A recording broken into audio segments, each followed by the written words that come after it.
Court room, जिसे न्याय का पवित्र मंदिर माना जाता है, एक ऐसी जगह जहां आमतौर पर न्याय की मूर्ति एक तरफा नहीं होती। यहाँ कानून के सिपाही यानी पुलिस और वकील न्याय के रक्षकों के रूप में खड़े होते हैं। लेकिन क्या हो जब ये दोनों ही न्याय की आड़ में एक दूसरे पर टूट पड़ें। हाल ही में गाजियाबाद की कोर्ट में कुछ ऐसा ही दृश्य देखने को मिला। जज के आदेश पर पुलिस ने वकीलों को कोर्ट के भीतर ही दौड़ा दौड़ा कर पीटा, और यह देखकर सभी ने सोचा कि आखिर यह कैसा न्याय है। सोचिए, युगों पहले की बात है जब हस्तिनापुर के राजकुमार अभिमन्यु चक्रव्यूह में फंसे थे। तब वहाँ न्याय और नीति के भी नियम थे, पर यहाँ कोर्ट रूम में तो मानो पुलिस ने लाठी को अस्त्र समझ लिया।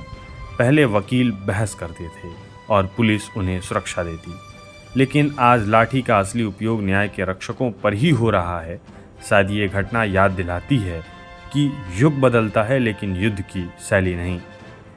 कभी कभी सोचता हूँ कि यदि महात्मा गांधी, नेहरू, अंबेडकर जैसे लोग होते तो गाजियाबाद की इस घटना पर क्या टिप्पणी करते।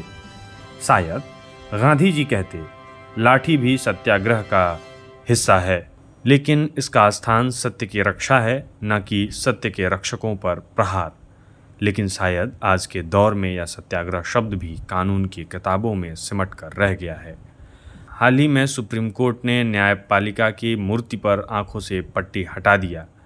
आंखों पर पट्टी हटाकर वह उस दिन को याद कर रही होगी जब गाजियाबाद कोर्ट में पुलिस ने वकीलों को दौड़ा दौड़ा कर पीटा। एक पल के लिए तो मूर्ति भी सोच रही होगी कि क्या यह सच में भारत का न्यायिक तंत्र है या कोर्ट रूम का कुश्ती अखाड़ा। मूर्ति ने संविधान के पन्नों को पलटना शुरू किया, धारा 21, 22, 32, मगर कहीं यह नहीं मिला कि कोर्ट रूम में लाठी लेकर न्याय स्थापित करना है। अब बिना पट्टी के यह मूर्ति हर आने जाने वालों को घूरती होगी, सोचती होगी कब तक यह दृश्य चलेगा अथवा देखना पड़ेगा। उसे शायद समझ में आ गया कि न्याय का अर्थ सिर्फ संविधान में नहीं बल्कि उसके पालन में है। देख रही होगी कि कैसे कानून की किताबों की पंक्तियां अब व्यर्थ हो गईं। शायद अब न्याय की मूर्ति के मन में यही विचार आ रहा होगा कि अगली बार जब कोई आदेश दे तो उसकी आंखें खुली और वह संविधान के असली अर्थ को पहचान सके।